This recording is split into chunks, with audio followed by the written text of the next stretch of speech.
Hello guys, welcome back to my channel. તો guys, આજે છે શુક્રવારે તાપ મસ્ત પડે છે. જુઓ તમે. તો શુક્રવાર છે, આજે અમારે સ્કૂલે બી જવાનું છે.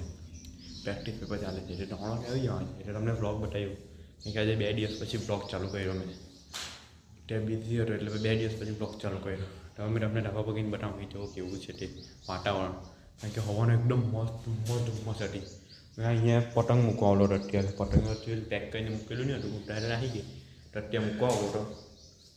તો હવે મૂકીને હવે જાઉં ઉપર, તમને બતાવું પછી. ચાલો ગાઈસ, અમે આવી ગયા છે ધાબા પર. જુઓ તમે, તાપ પડે છે. જો આ બધું ધુમ્મસ હતું પહેલાં, હવે કંઈ નહીં દેખાતું. તો હવે પાછા નીચે ગઈને જમીએ, પછી સ્કૂલે જવાનું છે. તો સ્કૂલે આવીને પછી તમને બ્લોગ બતાવીએ. પહેલું ફાર્મ હાઉસ છે કે કાલે શનિવાર છે, તો તમને બીજી વાર ફાર્મ હાઉસ બનાવવાનું, કારણ કે એમાં જે બદલાવ આવેલો છે. તો એ વ્લોગ બી તમને કાલે બતાવીશ. કાલે શનિવાર છે, આજે શુક્રવાર છે, તો હવે કાલે એ વ્લોગ બતાવીશ. ચાલો હવે નીચે જમીએ, સ્કૂલે ગઈને પછી તમને વ્લોગ બતાવું. તો ગાઈસ, મેં હવે ત્યાં સ્કૂલેથી આવી ગયેલો છું. કેટલા વાગ્યા? ત્યારે તો સાંજના 3 વાગેલા છે.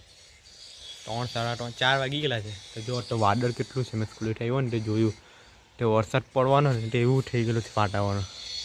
હવાને બરાબર તાપ પડ્યો, બપોર બી પડ્યો, ને તે વાતાવરણ બદલાઈ ગયું આખું. તો હવે મેં સ્કૂલેથી આવી ગયેલો છું. નીચે ચા બા પીધી. હવે પાછું ઉપર તમને વ્લોગ બતાવ્યો. હવે અમે નીચે ગઈએ ભાઈ, સાંજના તમને વ્લોગ બતાવ્યા, કારણ કે તે વાંચવાનું છે. તો ચાલો નીચે ગઈએ અત્યારે. તો ગાઈસ, અત્યારે મેં મારા વાડામાં આવેલો છું. જુઓ તમે, આ મારું વાડું જંગલ જેમ જ છે. તમને જોતા હશો તમે. તો હવે તમને મેં આઉટ ઓફ એક બ્લોગમાં બતાવેલો છે કે એલું ફાર્મ હાઉસ છે. જો એલું અહીંયાથી દેખાય જ છે. એ ફાર્મ હાઉસમાં આપણે પાછા કાલે જવાના છે. તો તમને બતાવવા બ્લોગમાં એ ફાર્મ હાઉસમાં તો શું થયું. તમે જો ત્યાં સ્કાય જુઓ, ખાલી એકદમ બ્યુટીફુલ લાગે છે સ્કાય. એમ સુરજ દાદા એટલે એ મહાદેવ દાદાનું મંદિર ને એવું લાગે છે. જો સ્કાય અમે ત્યાં વાડામાં આવેલા છે. મારા વાડામાં તમે જો એટલું જંગલ જ દેખાય. જો તમે, આ પેલાનું ઝાડ છે, આ જુઓ બધું. તો અંદર ઘરમાં ગઈએ, પછી જમવાનું છે બાકી છે, ખાવાનું બાકી છે. તો હવે ખાય પછી તમને બતાવે. ચાલો,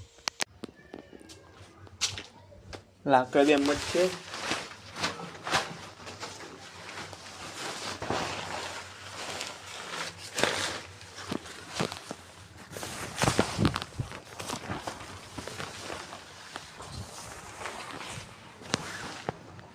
બ્લોગ નહીં કરીએ, મળીએ બીજા બ્લોગ.